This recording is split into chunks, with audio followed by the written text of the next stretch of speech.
So this is how you can find your Steam ID. Hey everyone, welcome to our guide for Steam. Today you will learn how to find your ID. So go ahead and open up Steam, and then at the top right you will see your account. Now go ahead and tap on that, and then tap on account details.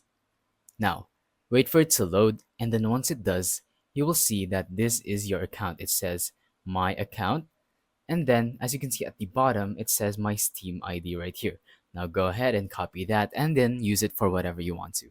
Now, once again, I'm going to teach you. Go back to store, and then at the top right, that is my username. And then we're going to go to account details. Now, go ahead and tap on it.